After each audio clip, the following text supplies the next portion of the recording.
Hello दोस्तों, स्वागत करता हूं अपने इस यूट्यूब चैनल पॉलिटेक्निक क्लासेस पर। दोस्तों, आशा करते हैं आप लोग अच्छे होंगे, घर पर होंगे और अपने एग्ज़ाम की प्रिपरेशन को अच्छे से कर रहे होंगे।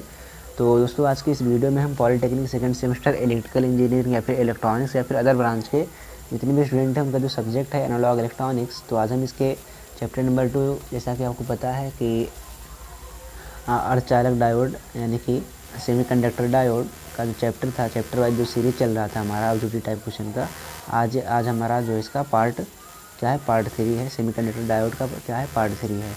तो इसके पहले जितने पार्ट 2 थे, यानी कि पार्ट 2 तक हमने वीडियो को मतलब वीडियो लेक्चर को करा दिया है। तो आप जाकर के चैनल की प्लेलिस्ट में देख लीजिए। यदि आप चैनल पर नए हैं तो चैनल को सब्सक्राइब कर लें और बेल आइकन को प्रेस कर दें ताकि कोई वीडियो की नोटिफिकेशन आपसे छूट ना पाए। और आपको बताते चले कि आप यदि सिविल से या फिर अदर ब्रांच से हैं, जैसे कि इलेक्ट्रॉनिक्स या फिर इलेक्ट्रिकल से, तो ये चैनल आपके लिए है। तो हम सेकंड सेमेस्टर की खासकर तैयारी कराते हैं। बाकी देखिए, आपको यही बताते चलें कि जो यदि आप नए हैं तो आपको जो है हमने इसमें जो एनालॉग इलेक्ट्रॉनिक्स आपका जो सब्जेक्ट है, हमने इसमें मिक्स टाइप क्वेश्चन यानी कि सारे चैप्टरों से मिक्स इंपॉर्टेंट क्वेश्चन थे, सारे हमने करा दिए हैं। तो आप जा करके प्ले लिस्ट में देख लीजिएगा। तो बाकी बढ़ते हैं वीडियो की तरफ। तो देखिए क्वेश्चन नंबर 45।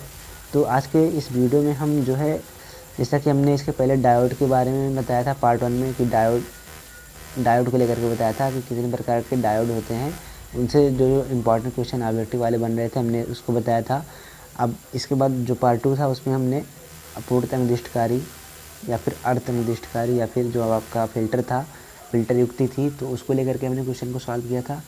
तो अब इस वीडियो में हम क्या करेंगे, जो आपका डायोड होता है, अग्रबाह्य डायोड या फिर रिवर्स बाह्य डायोड, तो उन क्वेश्चनों को लेकर के हम सॉल्व करेंगे। इन टॉपिक से क्वेश्चनों को लेकर के हम सॉल्व करने वाले हैं। तो देखिए यहाँ पे, यदि आप क्वेश्चन को और बेहतर समझना चाहते हैं तो यदि आपके पास बुक होगी थोड़ा सा पढ़ लीजिएगा तो आप और अच्छा समझ पाएंगे। बाकी आपको पूरी कोशिश करेंगे अच्छा समझाने की। बाकी देखिए क्वेश्चन नंबर 45 यहाँ पे क्या है कि आदर्श डायोड यदि अग्रबायस में है तो बनाता है। तो आदर्श डायोड यदि अग्रबायस में होता है तो बनाता है। तो देखिए ऑप्शन यहाँ पे खुला परिपथ नहीं, ऑप्शन बी दिया गया है लघु परिपथ, और ऑप्शन सी दिया गया है कुछ नहीं बनाता है, और ऑप्शन डी दिया गया है नन ऑफ दिस। तो दोस्तों देखिए यहाँ पे डायोड की बात की गई अग्रबाह्य डायोड की, कि मतलब अग्रबाह्य डायोड कब बनता है। देखिए जब दोस्तों हमारा जो डायोड होता है, इस प्रकार से जो हमारा डायोड होता है, यदि ये मान लीजिए पी क्षेत्र है और हमारा एन क्षेत्र है, तो जो हम इस पी क्षेत्र को बैटरी के धन टर्मिनल से जोड़ते हैं और इस एन क्षेत्र को बैटरी के ऋण टर्मिनल से जोड़ते हैं, तो हमारा क्या बनता है, अग्रबाह्य डायोड तब बनता है। तो जब अग्रबाह्य डायोड बनता है तो उसमें जो धारा प्रवाहित होती है, किसके कारण प्रभावित होती है, होल के कारण प्रभावित होती है। तो जब होल के कारण धारा प्रवाहित होती है तो मतलब जो परिपथ बनेगा लघु परिपथ बनेगा, मतलब कोई छोटा सा परिपथ बनेगा ताकि धारा उसमें प्रवाहित हो पाए।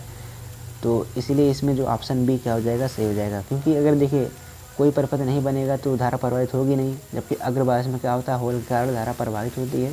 तो इसीलिए कोई ना कोई परिपथ बनेगा, तो इसीलिए यहाँ पे लघु परिपथ बनता है, छोटा सा परिपथ बनता है। तो यहाँ इसीलिए ऑप्शन बी सही हो जाएगा। और कुछ नहीं बनता है तो हो ही नहीं सकता है। जब अग्रबाह्य डायोड बनेगा यानी कि उसमें धारा प्रवाहित होगी, तो इसीलिए उसमें लघु परिपथ बनेगा। बाकी ऑप्शन डी और ऑप्शन ए और ऑप्शन सी इसमें रॉन्ग हो जाएंगे। तो आशा करते हैं क्वेश्चन नंबर 45 आपको समझ में आया होगा। और यहाँ से यदि आपका एक क्वेश्चन और बन सकता है कि यदि हम डायोड को पी क्षेत्र से एक सिरा, पी क्षेत्र वाला सिरा बैटरी के धन टर्मिनल से और एन क्षेत्र वाला सिरा बैटरी के ऋण टर्मिनल से जोड़ दें, तो वो डायोड कौन सा होता है। तो वो डायोड हमेशा अग्रबाह्य डायोड होता है।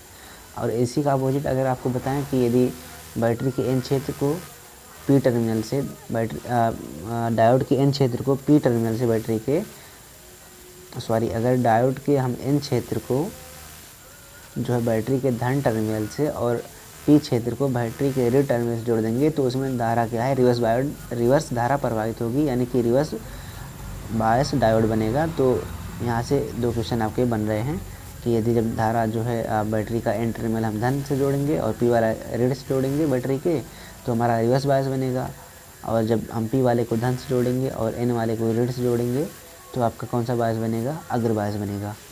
तो यहाँ से दो क्वेश्चन आपके और बन रहे हैं, तो इसको भी आप तैयार कर लीजिएगा। बाकी क्वेश्चन नंबर 46 देखिए क्या है कि आदर्श डायोड यदि रिवर्स बायस में है तो बनाता है। तो दोस्तों देखिए, जो आदर्श डायोड होता है यदि वो रिवर्स बायस में है तो क्या बनाता है।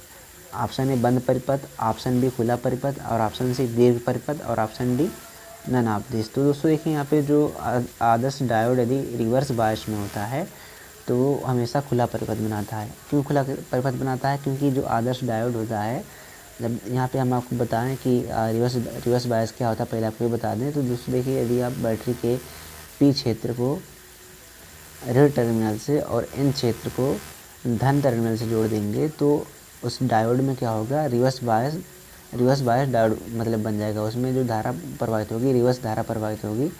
तो अब जब धारा प्रवाहित होगी तो उसमें धारा इलेक्ट्रॉनों के कारण नहीं प्रवाहित होती है, रिवर्स बायस धारा जो होती है ताप के कारण प्रवाहित होती है। तो इसीलिए जब धारा ताप के कारण प्रवाहित होती है तो उसमें परिपथ जो है खुला बन जाता है, यानी कि खुला परिपथ होता है। तो कहने का मतलब ये होता है कि उसमें धारा जो है ताप के कारण प्रवाहित होती है, तो इसीलिए खुला परिपथ बन जाता है। तो बाकी यहाँ से देखिए क्वेश्चन नंबर 47 क्या है कि रिवर्स बायस में पीएन जंक्शन की रेजिस्टेंस होती है। तो देखिए दोस्तों, रिवर्स बायस होता है उसमें पीएन जंक्शन की जो रेजिस्टेंस होती है, तो रेजिस्टेंस क्या होती है? ऑप्शन ए दिया गया है मिली ओम, यानी कि बहुत अधिक, ऑप्शन बी दिया गया है किलो ओम, और ऑप्शन सी दिया गया है ओम, और ऑप्शन डी दिया गया है कोई नहीं। तो दोस्तों देखिए, जो रिवर्स बायस होता है उसमें धारा ताप के कारण प्रवाहित होती है। तो उसमें जो धारा प्रवाहित होती है ताप के कारण प्रवाहित होती है, होल और इलेक्ट्रॉन करंट होती नहीं। तो इसीलिए क्या होता है, वहाँ पे जो उसका रेजिस्टेंस होता है बहुत ज़्यादा होता है, यानी कि माइक्रो ओम होता है। तो इसीलिए यहाँ पे ऑप्शन ए इसका सही हो जाएगा, किलो ओम तो नहीं होगा, और यहाँ पे ऑप्शन यहाँ पे मिली ओम होगा। तो यहाँ पे ऑप्शन बी नहीं होगा, और ऑप्शन सी नहीं होगा, और ऑप्शन डी नहीं होगा। बाकी देखिए क्वेश्चन नंबर 48 क्या है कि फॉरवर्ड बायस में पीएन जंक्शन की रेजिस्टेंस होती है। तो जो फॉरवर्ड बायस होता है, यानी कि अग्र बायस होता है, उसमें जो पीएन जंक्शन होता है उसकी रेजिस्टेंस कितनी होती है? तो देखिए यहाँ पे ऑप्शन ए दिया गया है ओम में बहुत कम, और ऑप्शन बी दिया गया है किलो ओम में थोड़ा ज़्यादा, और ऑप्शन सी दिया गया है मिली ओम में बहुत ज़्यादा, और ऑप्शन डी दिया गया है ननावदेश। तो दोस्तों देखिए, जो फॉरवर्ड डायल होता है, यानी कि अग्र बायस होता है, उसमें जो धारा प्रवाहित होती है होल के कारण प्रवाहित होती है। जब धारा उसमें प्रवाहित होगी मतलब उसमें ओम का जो मान होगा बहुत कम होगा, यानी जो प्रतिरोध होगा बहुत कम होगा, उसमें रेजिस्टेंस जो होगा बहुत कम होगा, यानी कि ओम में होगा।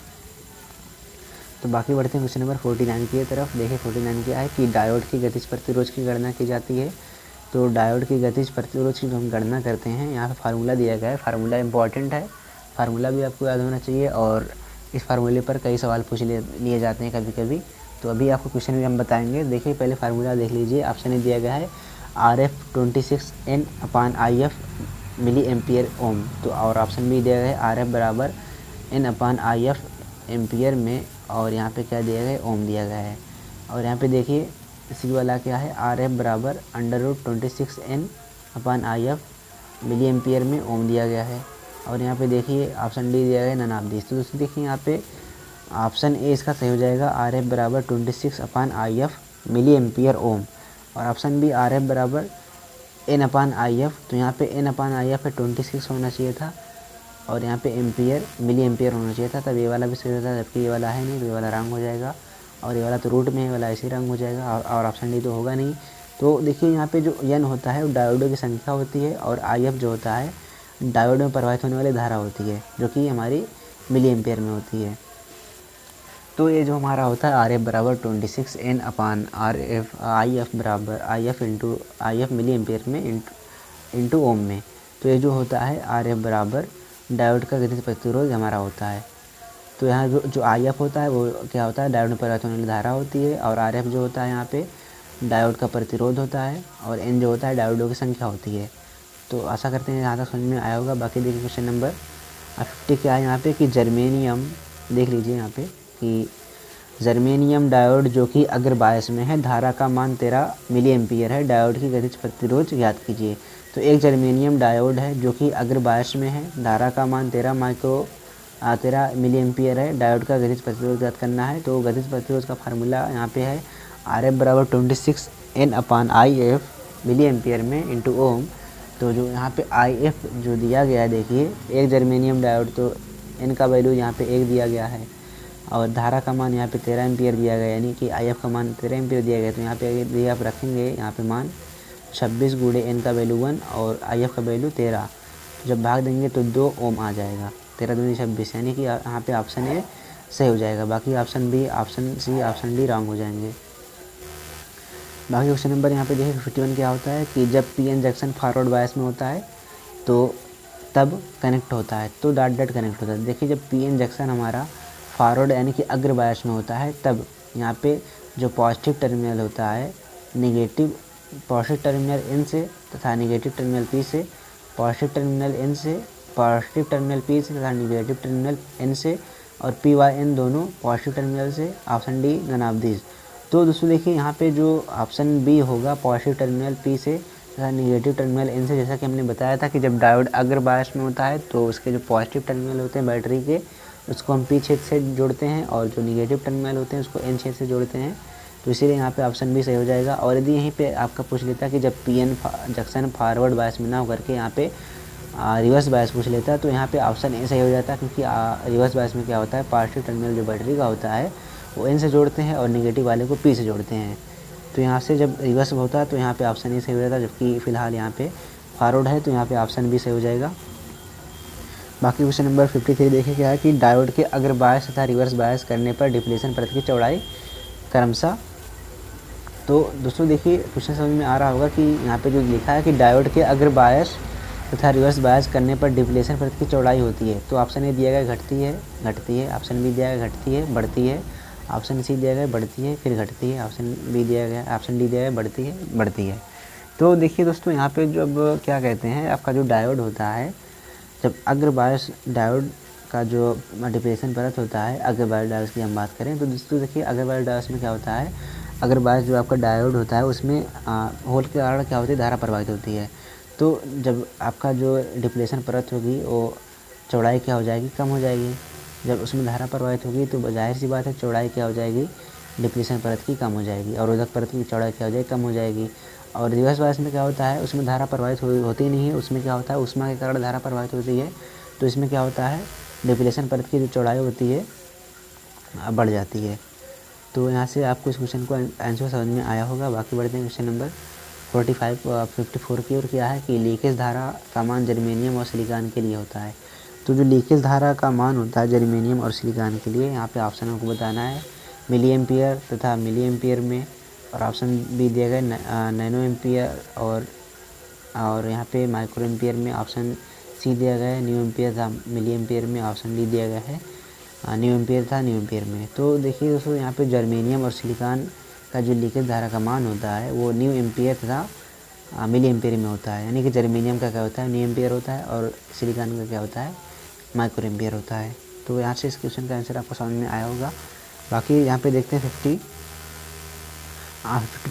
देखिए क्या है कि जर्मेनियम डायोड में कमरे के ताप पर अग्र धारा का मान 13 मिली एम्पियर है तो गतिज प्रतिरोध होगा। तो अभी देखिए इसका फार्मूला हमने गतिज प्रतिरोध का बताया था आपको कि होता है आपका आर एफ बराबर, यहाँ पे क्या होता है आर एफ बराबर 26N/IF मिली एम्पियर में एम में, और यहाँ पे ओम होता है मात्रक। तो देखिए यहाँ पे जब IF का वैल्यू 13 रखेंगे और यहाँ पे 26 है तो 13 26 को काट देगा 2 बार में, और जर्मेनियम डायोड है यानी कि इनका वैल्यू 1 है तो 2 से 1 में गुणा करा देंगे तो यहाँ पे 2 आ जाएगा। तो इसलिए इसका जो ऑप्शन बी हो जाएगा सही हो जाएगा, और ऑप्शन ए और ऑप्शन सी और ऑप्शन डी इसमें रॉन्ग हो जाएंगे। तो यहाँ पे केवल ऑप्शन बी सही हो जाएगा। बाकी बढ़ते हैं क्वेश्चन नंबर 56 की ओर। क्या है कि किस प्रकार के डायोड में नेगेटिव प्रतिरोध अभिलक्षण होता है। तो किस प्रकार के डायोड में नेगेटिव प्रतिरोध अभिलक्षण होता है। तो देखिए यहाँ पे जो जीनर डायोड होता है ऑप्शन ए, और ऑप्शन बी फोटो डायोड होता है, और ऑप्शन सी टनल डायोड होता है, और ऑप्शन डी देखा है एलईडी है। तो देखिए जो नेगेटिव प्रतिरोध अभिलक्षण होता है आपका यहाँ पे टनल डायोड में होता है। तो ये भी एक अच्छा इंपॉर्टेंट क्वेश्चन था, तो इसको भी आप याद रखिएगा कि टनल डायोड में क्या होता है, जो इसका जो प्रतिरोध होता है नेगेटिव प्रतिरोध अभिलक्षण देता है। तो यहाँ से ऑप्शन सी इसका राइट आंसर हो जाएगा। और अगर दोस्तों वीडियो अच्छी लगी तो वीडियो को लाइक कीजिए और चैनल को कीजिए सब्सक्राइब, और अपने प्यारे प्यारे कमेंट दीजिए कि हाँ सर वीडियो हमको अच्छी लग रही है। अगर जो भी प्रॉब्लम हो इसमें, जो भी इसमें कमियाँ हों उसको भी आप बताएं ताकि हम और सुधार कर सकें। बाकी मिलते हैं आपसे अगली वीडियो में। Bye bye, take care.